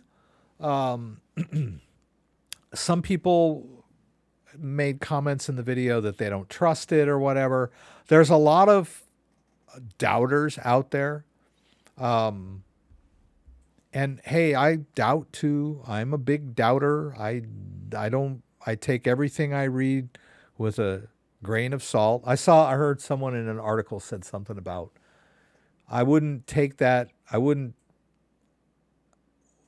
they said something like, I wouldn't take that unless I put copious amounts of salt on it or highly salted or whatever. They were like playing with that, take a grain of salt. But yeah, I doubt too. But I'm also pretty well versed in the underlying technology under crypto and crypto wallets. I'm not a cryptography expert, but I know a little bit about it, enough to know that most wallets out there that are based on crypto based wallets are what they say they are. I don't know. A lot of people want to doubt companies. Like, I heard somebody saying that Elipal is going to do a rug pull. I don't know. It comes down to, if you're going to sell a product, stealing your customers' money is not a really good way to, if you're going to go into the business of selling a wallet, stealing people's crypto is not a good business plan, right? Maybe it's a one-time deal. Okay, maybe, right? Maybe, they go into business and they create this wallet and they ship it out and they represent themselves as a company, for 5 years or whatever. And then at the end of, 5 years, they say, now we're just going to steal all the crypto people put in our wallets. I mean, that's like, and then there are third-party certification agencies. Most countries have rules and regulations that companies have to follow. I mean, so this whole thing about, I don't trust this company and that they're going to steal my crypto, it's real easy to doubt, right? So let me I don't think they're stealing people's crypto. I don't think any wallets are. I mean, there's easier ways to steal crypto than to, buy a factory and manufacture, a widget and, have a advertising department and all. I mean, if you want to steal crypto, there's much easier ways to do it than to pretend to have a wallet and ship it out and, manufacture it. And, it's just like, there's a lot of time and energy to put into stealing crypto when you could just as easily, contact people on Telegram and trick them into revealing their. I mean, there's no capital overhead in that. Anyway. So the question is, do I like Tangent Wallet? And the answer is yes, but it is a particular use case, right? And this is what I really wanted to, and Tangent's been around a while. Ballet Wallet has been around a while. I've got a Ballet Wallet, which I think is pretty cool. I love these Ballet wallets, and I'm going to be doing another Ballet video soon. They're going to start selling. They're going to start offering the option of buying a Ballet wallet preloaded, right? Up to this point, you always bought them empty, right? And you had to put the Bitcoin in there yourself. But now they have the option. They're going to be, I don't know if they're doing it yet, but they have the option of buying a preloaded card. Hopefully, maybe, I hope they didn't tell me not to say this. But yeah. So yeah.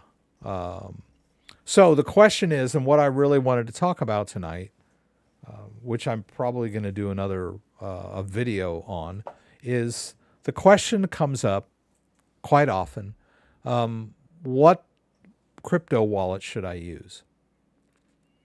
And that's a loaded question. The question shouldn't really be what crypto wallet should I use. It should be, what crypto wallet is best for my particular use case. I know that sounds like a mouthful, but nobody says something like, what form of transportation is best, right?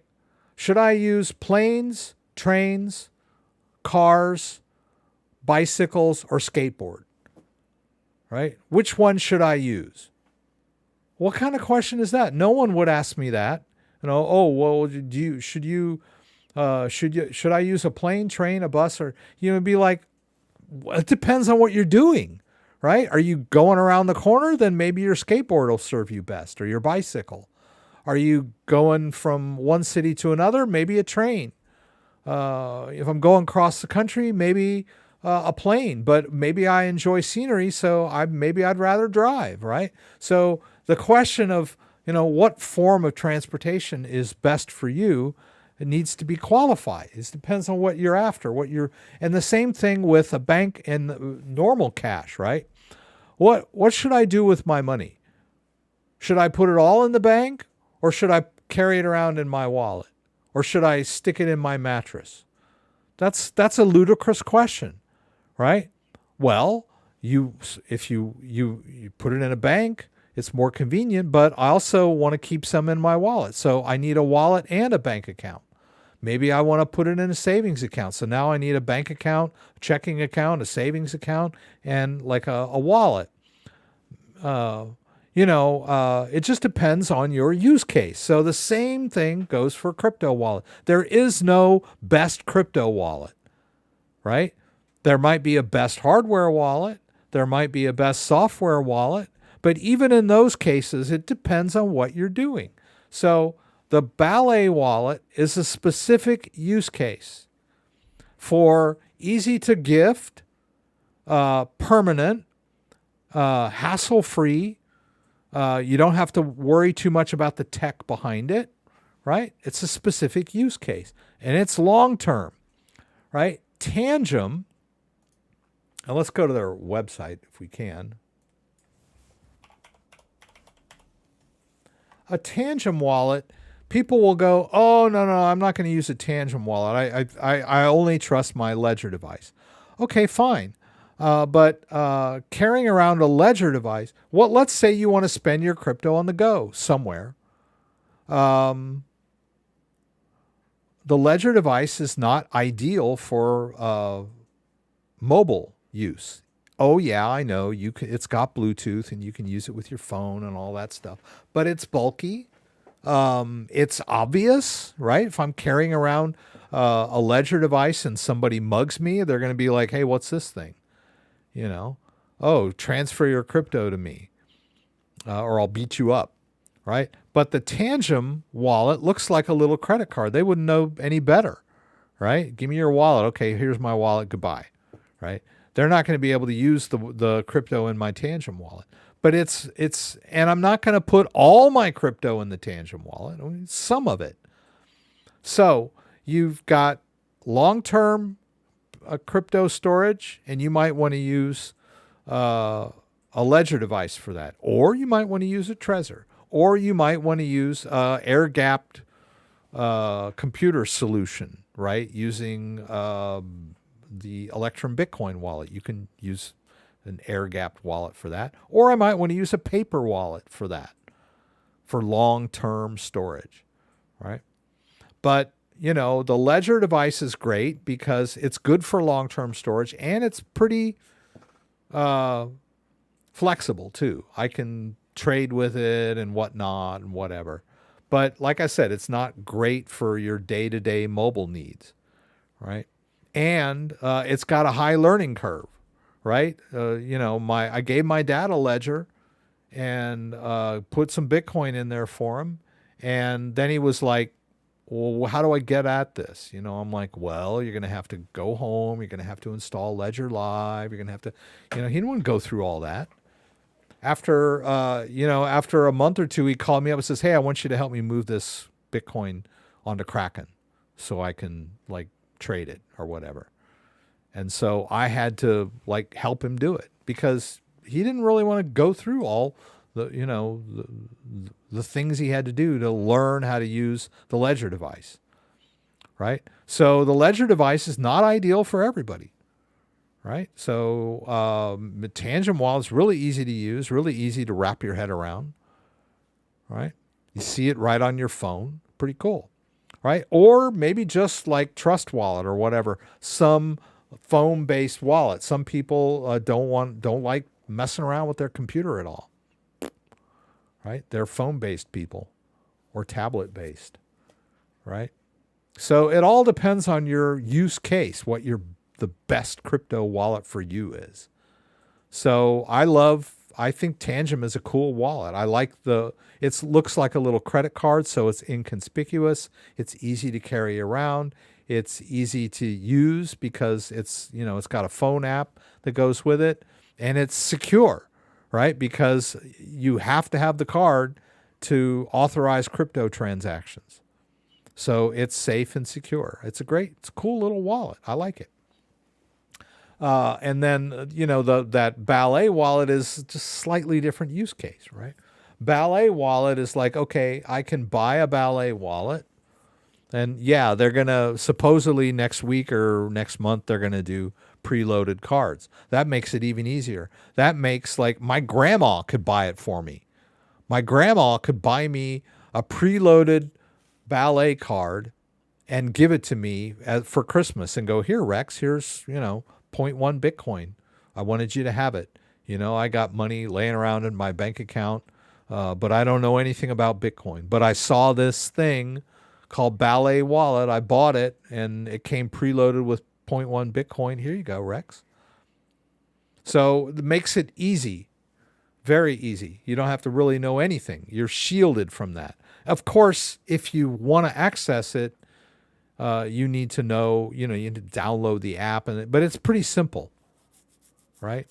And maybe I don't want to keep. And another thing about Ballet Wallet, let's go if we can go to their website, is that it's a BIP39 compatible wallet. So it's not going to go out of date. You don't need to update the firmware or anything like that, right? Even if the Ballet Wallet app is gone, you can still, peel off that sticker and sweep that private key into any compatible BIP39 wallet, right? So you don't have to update the firmware. Like a Ledger device, you got to keep it up to date. You got to update Ledger Live. You got to update the firmware. You got to update your apps. It's high maintenance. It's a great wallet, but it's high maintenance. Here's a very low maintenance, easy to use wallet but it's not very flexible, right? I can't use it to trade with or whatever. It's more for long-term storage. So yeah, don't just, there are so many options out there for wallets.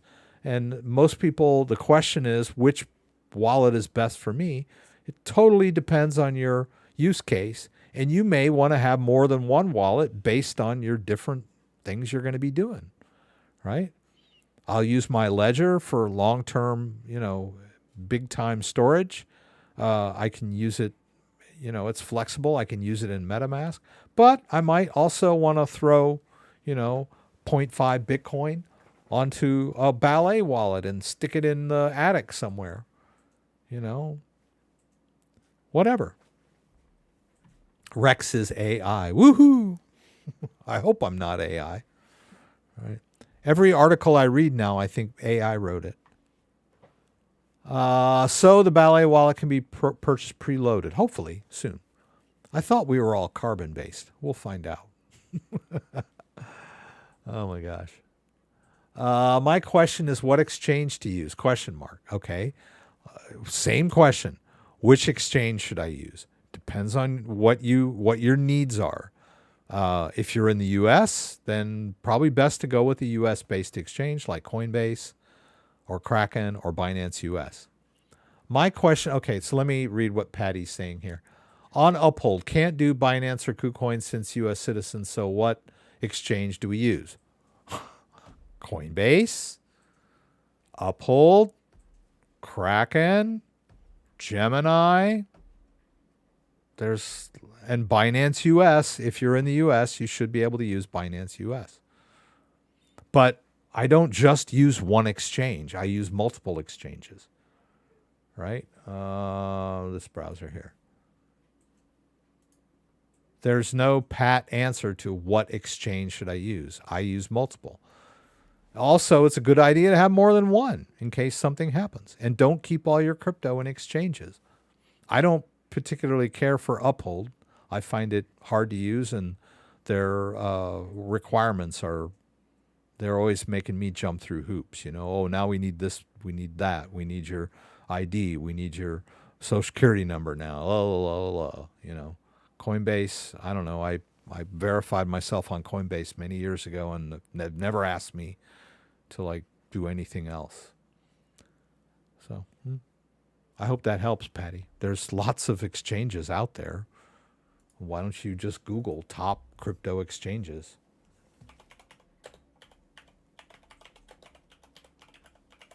I don't mean to be facetious or flighty, but top cryptocurrency exchanges. Binance, you're in the US, you can't use that. Coinbase, Kraken, KuCoin, Bitstamp, Bitfinex, Bybit, Binance US, Gemini. Right. Even if you're in the US and you want to use an exchange, you can use a VPN if they block you. But a lot of these exchanges don't care whether you're in the US or not. KuCoin is based in Seychelles Islands, but you can still use it. I don't need to use a VPN to get into KuCoin. Wacky Brits thought Coinbase wasn't safe. Coinbase isn't safe? Who told you that? I don't know what it is. People tend to listen to doubters more than I don't understand. I mean, you'll believe anything the government tells you, but when it comes to crypto, you all suddenly become master doubter. You're like, wear a mask? Sure, I'll put a mask on. I'll wear a mask everywhere I go. Somebody told me to. Where do you want to buy your crypto? Oh, I don't trust that. Oh, no. Well, it can't be. All right. Yeah, we better stop that line. Are any of you OGs using Argent wallet? I think someone had mentioned Argent before, but I did not run out and start using it. A phone-based wallet. Okay. Might be okay. Haven't played with it. I think maybe I downloaded it.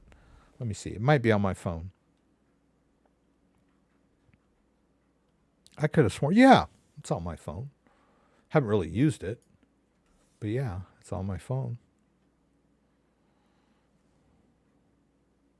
So it's kind of a, and a lot of these quote unquote wallets are, kind of trading platforms as well, right? I haven't set up this wallet yet, obviously, but like, um, for example, well, Ledger Live, you can trade on Ledger Live, even though it's a wallet, quote unquote. Clever Wallet allows you to trade. So there's sort of, I mean, there should be a separation between a wallet and an exchange, but a lot of so-called wallets have like exchange features built into them, either through third parties or somehow, right? But and that's where people get this idea that you could swap crypto right in your wallet. You really can't. A wallet is a wallet, right? So some wallets have third-party stuff built into the back end that make it appear that you can just swap Bitcoin for Ethereum. But it's like you need liquidity to do that. So either some kind of DEX is built in on the back end or some kind of centralized exchange is connected through the back end. You don't just like swap stuff on wallets. You can't just create crypto out of thin air because you have Bitcoin. Oh, okay. So you downloaded it once but didn't like. Elon said if I don't have private keys, then it's not your crypto, it's theirs. That's true. That is true. So the wallets we've been talking about, like Ballet and Tangem and Ledger and Trezor, are all wallets where you control the private keys. Even phone-based wallets, like Phantom and Clever, the private keys are on your phone. So yes, you have the private key. It's your private key. And when you swap with these wallets, the swap ends up back in your wallet. So you control the private keys there. Elon is AI. Yeah, Patty, Ledger is a good wallet, but there's a high learning curve and it's expensive, right? So a decent phone-based wallet might be something you want to start off with. But for long-term storage, you're probably better off with, a decent hardware wallet, like a Ledger or a Trezor. And they have cheap ones, like the Ledger Nano S Plus is $79, and the Trezor One is like $69, I think. Yeah. The BNB coin is not accepted on Coinbase. That's interesting that Coinbase was going to allow me to deposit Binance US dollar, but not BNB, right? Oh, okay. Well, there's BNB. Or maybe they're just pulling it up and telling me that, oh yeah, buy with Coinbase wallet. So yeah, maybe it's not strictly available for deposit on Coinbase, but they're directing you to their wallet, which is that's a self-custody wallet. So I hate Coinbase wallet because it makes it sound like it's part of Coinbase. It's a wallet that's owned by Coinbase, but Coinbase blurs the distinction. So it gets confusing. So people are all confused about it. Okay, yeah. So yeah, I guess that's right. That you can't drop your BNB on Coinbase, but it looks like they'll let me drop my Binance US dollar, which is weird. But that's Binance US dollar is supposedly an asset backed stable coin, right? There's although I thought that even Binance stopped using it for a while, or I don't know. There was some bank that was, anyway, not available for deposit. Yeah, I see how that makes sense. Yeah, BNB, and I didn't even think they would take Binance US dollar. That's why I have a Binance US account, right? That's why I have a Coinbase and a Binance US account, because I like Coinbase. It's good. I've been using it for years, but I can't deal with BNB. And a lot of times when I've got Binance, when I'm doing DEX stuff over on PancakeSwap, I want to cash out on PancakeSwap, then I'm swapping it over to BNB token. And then I need, an exchange that will take my BNB. So that's why I use Binance US, because I can withdraw BNB from my DEX over to my Binance US account and cash out. I can also withdraw BNB and put it in KuCoin. And from KuCoin, I can trade it for, any exchange that you can deposit crypto in, you can withdraw that crypto back to Coinbase if you want to cash out. So I could, on KuCoin, I could drop my BNB coin in KuCoin because they'll take BNB deposit. What is this crazy stuff here? Okay.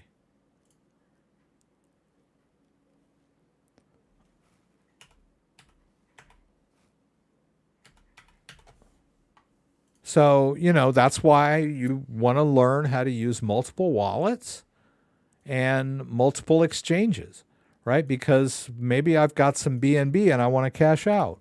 Well, I can drop it on here, right? I can drop my BNB on, even Binance Smart Chain. I could withdraw BNB from my MetaMask wallet, put it on KuCoin, and then go over and trade it for whatever. Whoops. Mostly probably Tether, BNB for Tether,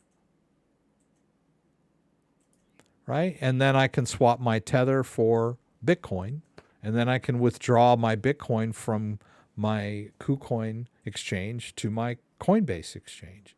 And then once the Bitcoin is on my Coinbase exchange, I can swap it for dollars and cash out, right? So, and for that particular workflow, I needed a wallet and two different exchanges because I wanted to cash out, right? So why would I want to only use one exchange? No, I need multiple exchanges. I need to be flexible. So I use like 4 or 5 different exchanges to get things done, right? Because Coinbase falls short sometimes, right? I can't directly deposit BNB on Coinbase, so I got workarounds. Yeah, you're always going to have to KYC at some point. It's just a fact of life. If your ultimate goal is dollar, then you're going to have some kind of off-ramp and you don't just get off-ramps with no KYC, right? If you want an off-ramp, you're going to have to give them your information. At the very least, you're going to have to tell them what your bank account is, because how are you going to get it in your bank? They're just going to fold the dollars into paper airplanes and throw them at you? They're going to have to put it somewhere. Or are you going to go down there in a trench coat and withdraw it directly? Here, give me my $500. No. Yeah, you're going to have to deal with KYC at some point. Damn the man. Oh, Dan the man. Dan the man. Let's see. I want to get in the DeFi space and earn passive income and then cash out as soon as possible. Being realistic, what type of profits could I earn within a 1-year timestamp? I don't do trading questions and price stuff like that. You'll have to kind of figure that out on your own. If you want to know what's the best wallet to use for said DeFi site, I'm here to help. Thought we weren't supposed to do KYC. We must live in the world, and the world is thus, right?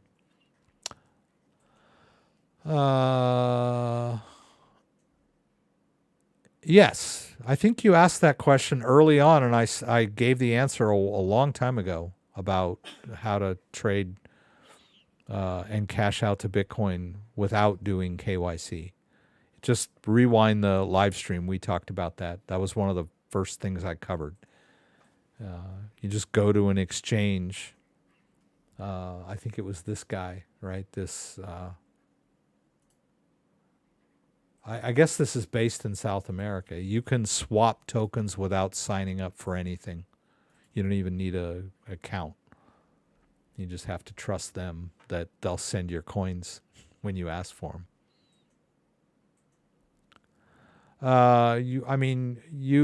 If all you want to do is buy stuff, then my recommendation would be crypto.com, because crypto.com has that metal Visa card that's tied to your account. You can trade, swap Bitcoin or whatever, and then, with your profits or with your principal or whatever, you top up the Visa card with, basically you're selling the crypto, and it goes onto your metal Visa card, which is like it's Visa compatible, so you can spend at any store that takes Visa, or you can go to an ATM and cash it out. All right, guys, it's after 8. I want to thank everybody for being here. Dan, looks like we got through without any technical difficulties tonight. Pretty happy about that. Stay tuned to the channel for more crypto-related tutorials. I just kind of demo stuff tonight, floated around quite a bit, talked a little bit about wallets, but when I do my standalone tutorials, I stick to the point and I try to be short and sweet. So most of your questions can be answered by just looking at my YouTube channel and looking for a video on a subject that you're interested in.